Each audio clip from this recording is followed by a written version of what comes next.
Good morning. I'm off camera. I am off camera. Just duck down. Good morning. I'm back in the garage, Shedratory. This will be episode 6, I think. 6. I'm gonna have to write them down. I'm gonna lose track. I've nearly done episode 5. Episode 5 is obviously me finishing off the welding, which I'm really pleased with.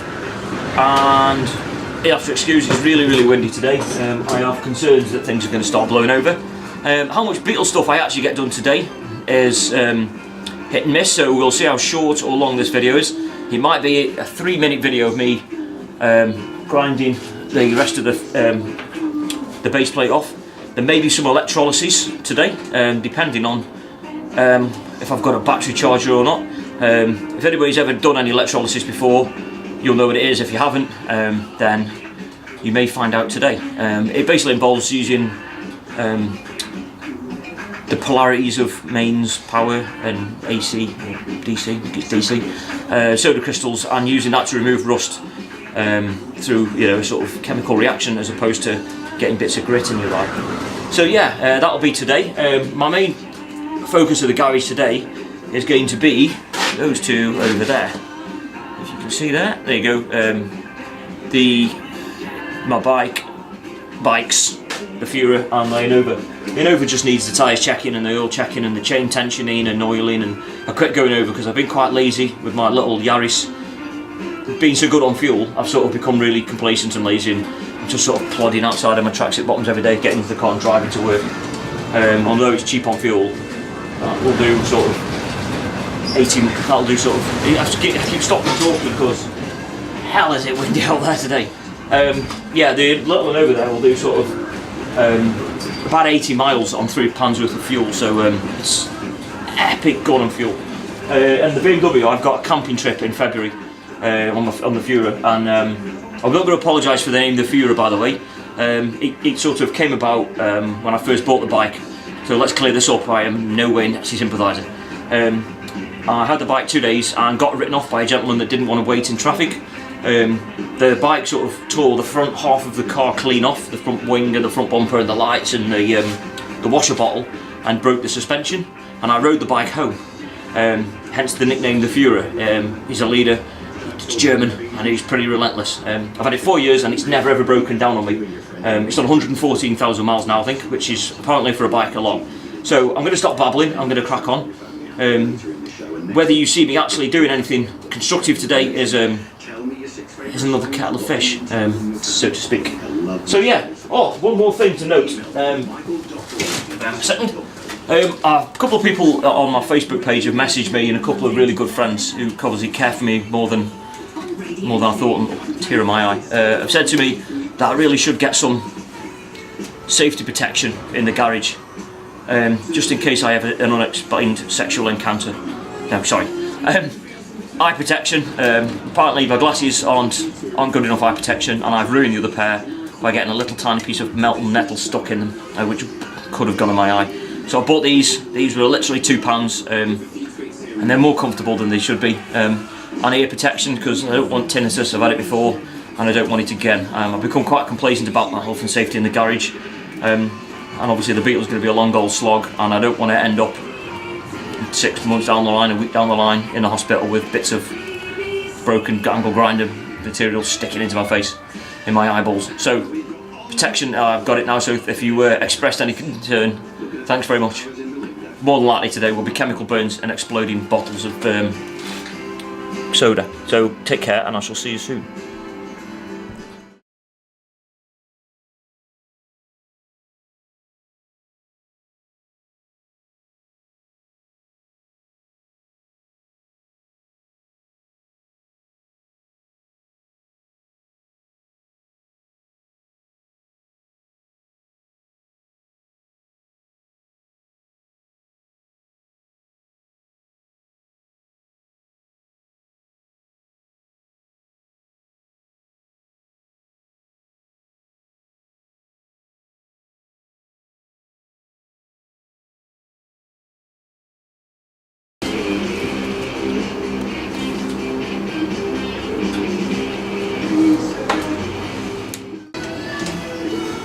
Okay, so as you can see from the short, sped up bit of video, I haven't done anything on the Beetle other than drink tea and stand around it, which is the way of a garage, I suppose. It is supposed to be a sort of place to come and relax and do your own thing, which is what I've done today.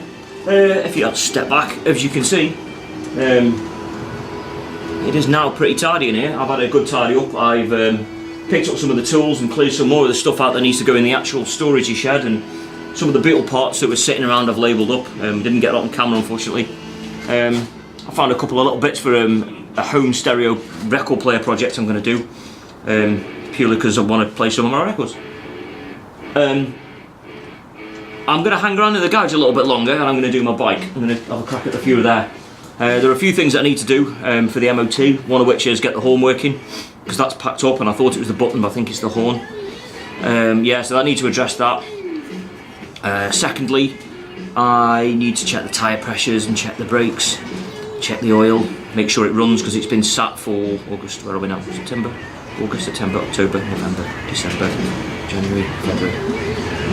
7 months nearly without starting. So it's on charge at the moment on a really ancient battery charger. And yeah, so I'm going to pull that in. I'll keep recording. Feel free to hang around if you want to watch me muck about with the motorbike. There may be some Beetle stuff later on.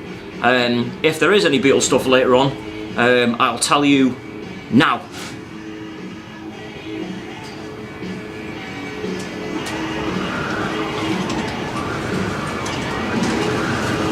Okay, so by now, if you're still here, you're quite prepared to watch me play around with the motorcycle, get that running.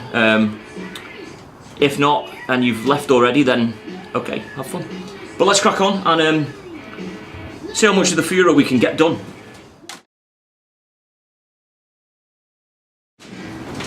So let's see if she'll fire up. Like I say, it's been he's been sat outside, well, in the garage for nigh on 6.5 months, so fingers crossed.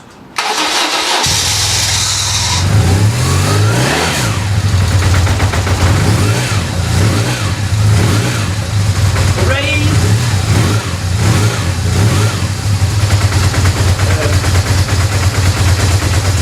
It sounds pretty lumpy, but that's kind of normal.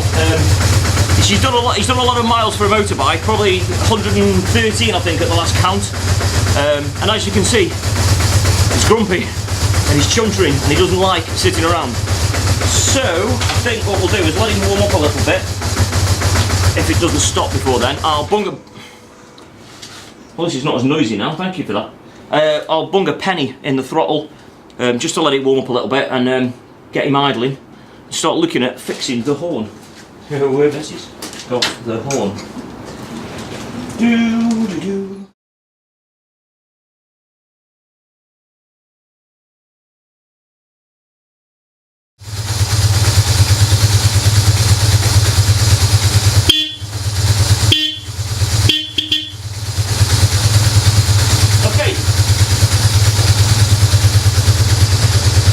As I suspected previously, you'll have to excuse the noise. I'm going to let it warm up a little bit, because as you can see now, it's calmed down a little bit now, and it's not chuntering and doesn't sound so clunky.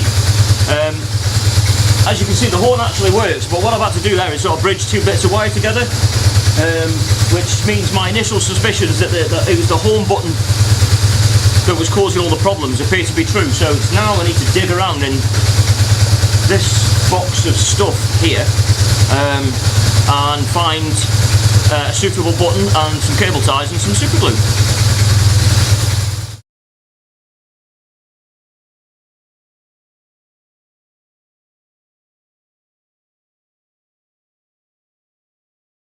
It's a common known fact, well I think it's a common known fact, that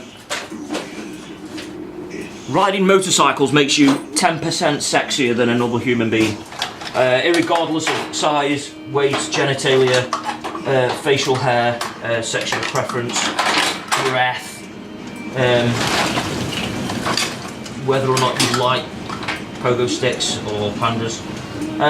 Yeah, riding a motorcycle does make you 10% sexier. That's the focus, you bugger. That's the original button. It's a little tiny sort of micro switch, and you can see it sort of it's dubious to say the least. So what I shall do is bung this back on.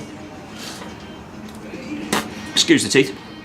I'll bung this back on onto the cable, and we'll see how it happens.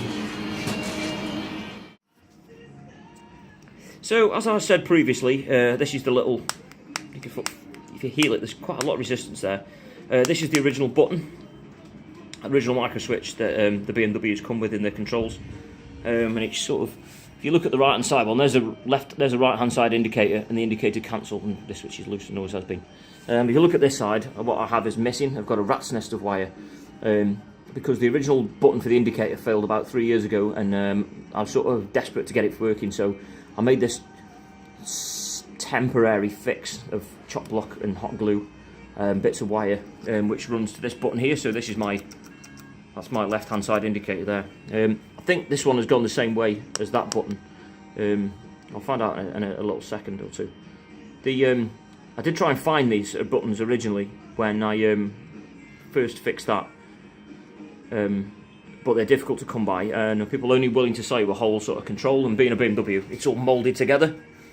So the people want sort of £80 upwards for a second-hand one, which is going to be the same age as this, you know, sort of knocking on for 15 years old, maybe 13 years old, and I'm loath to pay £80 for a second-hand part that could fail within a day or two of me fitting it. So my plan is this: make this work, or put another switch on. So there you go. I've sort of crudely twisted the wires together, and if I knock that on, you'll see that, yeah, that sort of does work. Well, there is a little bit of resistance there. I'm sort of thinking I might be able to sort of spray a bit of cleaner in there, and it might work a little bit better. If it turns out this switch isn't faulty, I think what I might do is take off my bodgy indicator button there and replace my dodgy indicator button with the horn here somewhere, because I don't push it as often, or vaguely very often, and replace my horn button down here with a left-hand indicator, which is obviously you use a lot more. This being up here is mildly inconvenient if I've got my handlebar muffs on, so let's crack on and have a go at that.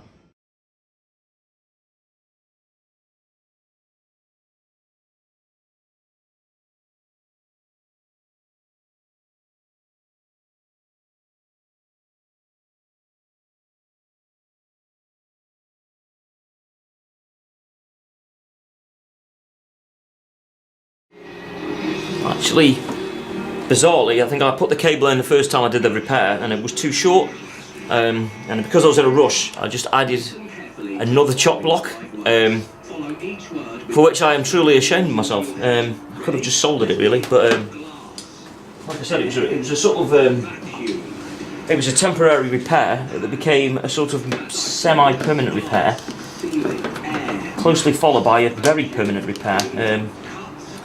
So let's address that now.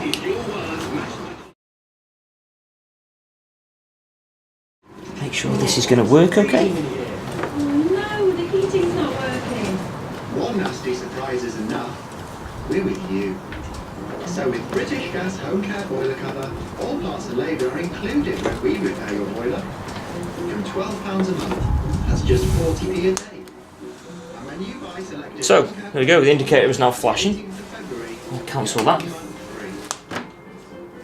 Okay, that's as far as I can see, that's an absolute win. I get to have my indicator button back where it should be, and then I've just got to find a home for the horn.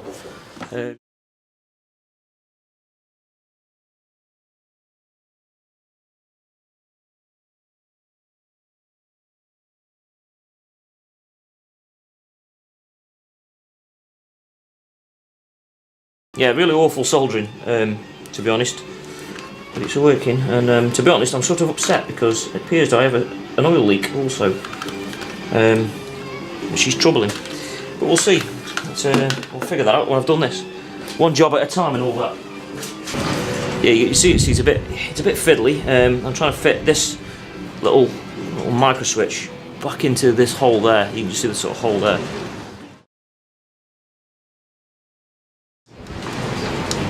So there you go. Put that back on camera again. That appears to be in.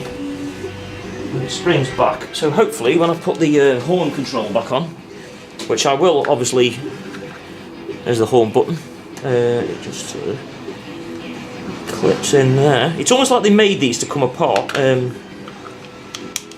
you know. It returns.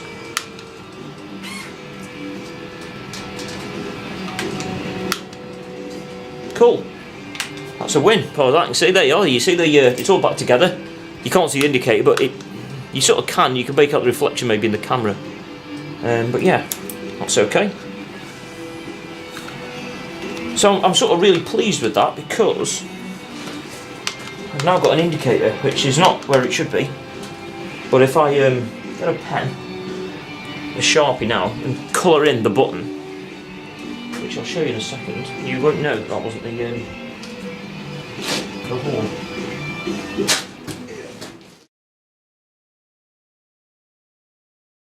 This is the switch I'm going to use for the horn.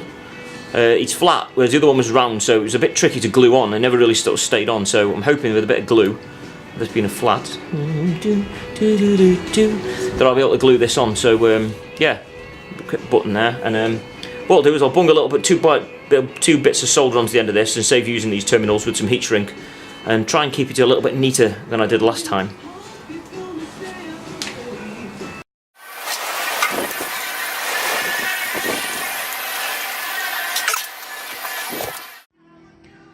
So there you go, that's almost my indicator repair finished. I'm not going to push anything because you can just about see the glue going off there.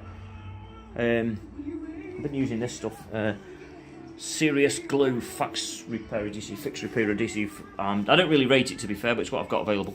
So obviously a couple of neat solders which you sort of didn't get on camera there at the back. The heat shrink didn't go very well, I will real seal them again.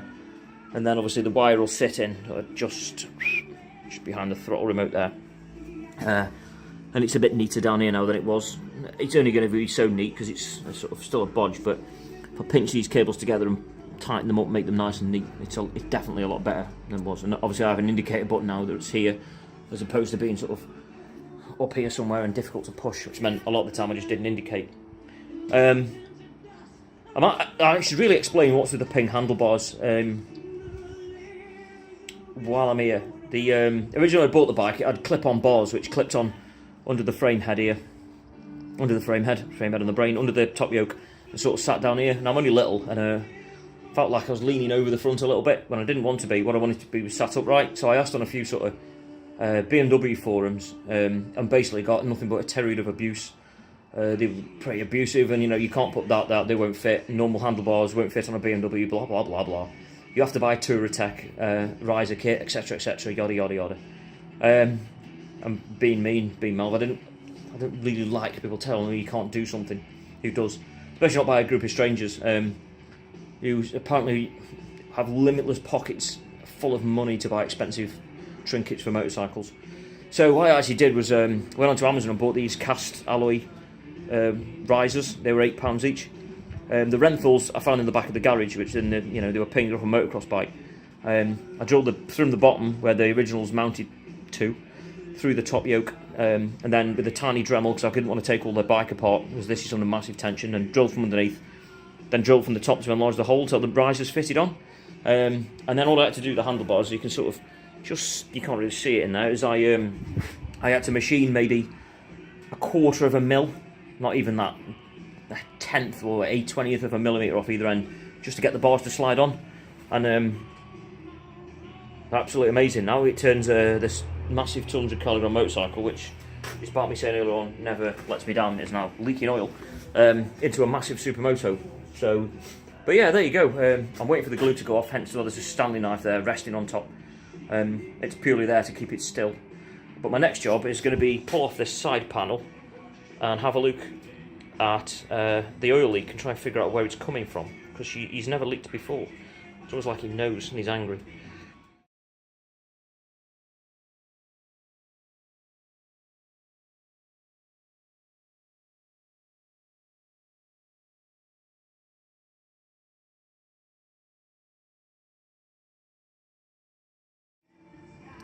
So I've removed the front panel of my bike, it's over there. I haven't disconnected. It's sitting. It's sort of propped there because I don't want to disconnect the spotlight wiring.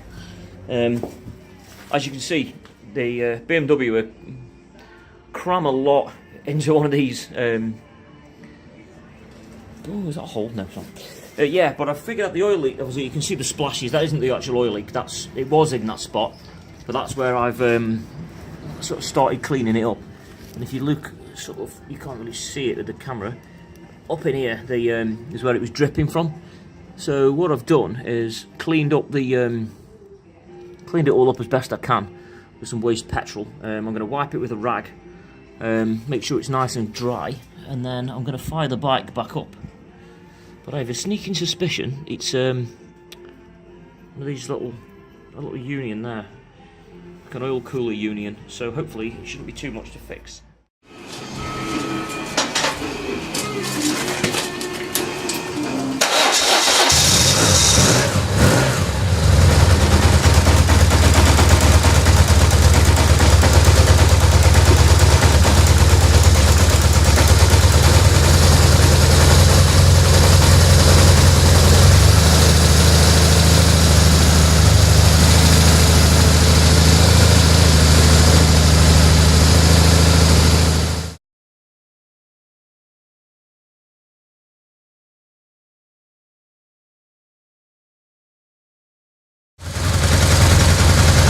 Okay, you probably just videoed the back of my head, unfortunately.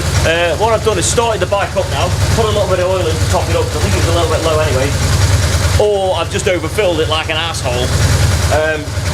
But it's running now, and what I'm doing is sort of shining a light down onto the cylinder head down here. I think it might be the base gasket at the base of the cylinder, which is a bit of a pain. We'll find out by looking at it.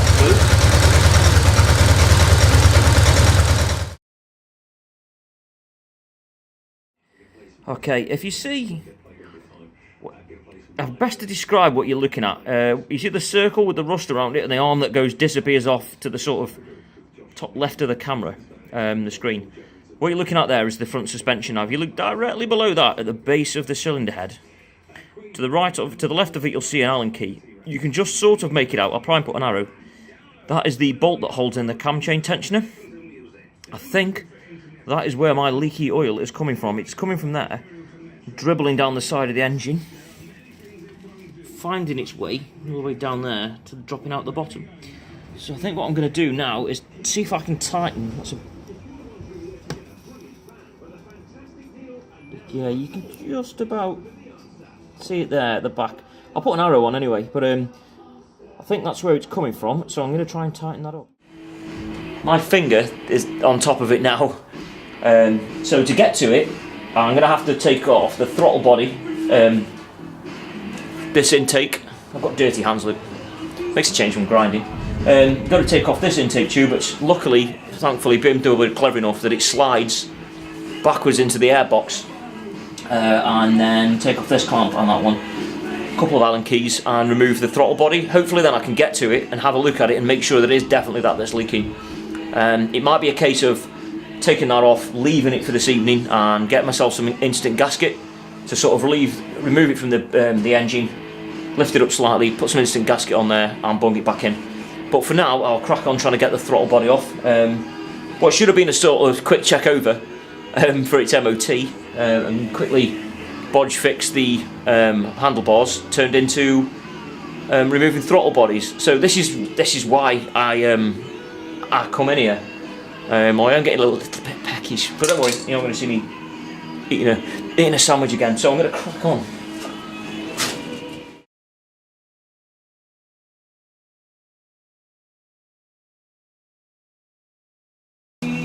A breakdown, I consider this, well, I think it's probably a result of the bike sitting in the garage for 6 months and not moving. It doesn't do them any good, and I'm really semi-ashamed of myself for letting it get to this state.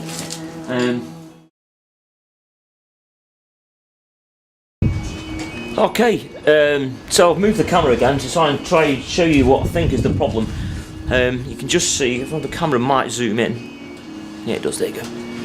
Let's move that hose out of the way there, that spark plug lead. Where my finger is there now, if I just get the light, I might be able to sort of get a better shot of it. There you go. There's pointy screwdriver there. There's the cam chain tensioner on this. You can just about make it out there. The trouble with these is they've got a little sort of rubber gasket, and I can already see here that it's perished to hell.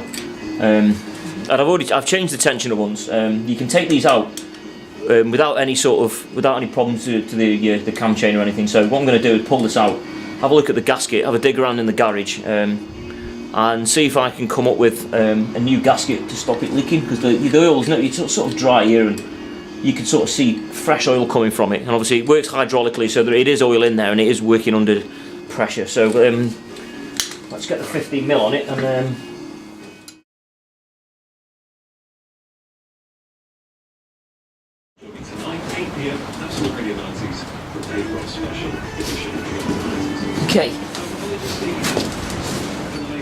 Okay, so I don't know where the camera's gone. What we've got at the moment is this. I managed to dig this out. This is Loctite. It's a sort of non-seal. It's a gasket, but it's non-hardening. So it looked god awful, to be honest. I'm hoping I can sort of sneak enough of this onto the bolt as I tighten it up, because it's non-hardening. Sort of seal it again.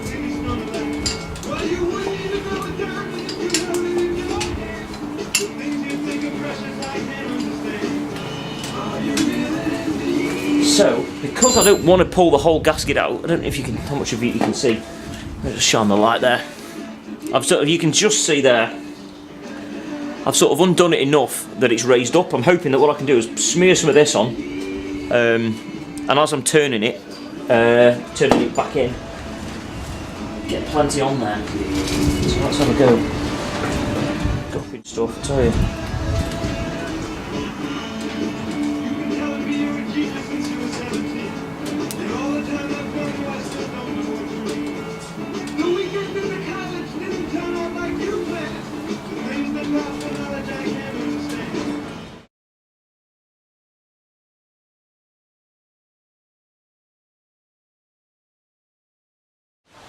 For those of you that you were expecting Beetle stuff, my apologies. I sort of got incredibly waylaid.